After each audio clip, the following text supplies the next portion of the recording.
Hey everyone, Technomentor here with a video for you guys. In today's video, I'm going to show you how to change your iPhone name in two different ways. So let's get started.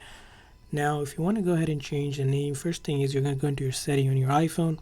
And generally, when you talk about changing the name on your iPhone, there's two places you might be considering. One is the actual name that you see that pops up on Bluetooth or AirPlay or AirDrop.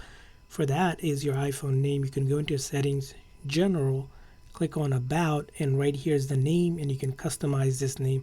By default, the name you see probably it says iPhone, so you can usually name it to your name iPhone or something else like iPhone XYZ. Doesn't matter, whatever it is. Once you're done, click on Done, and this time whenever you're on a Bluetooth or AirDrop or AirPlay, your iPhone is going to show a custom name called iPhone XYZ.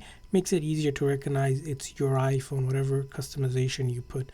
Now, another place you might consider changing your name is actual display name in the setting here. Now, this name is the iCloud name itself.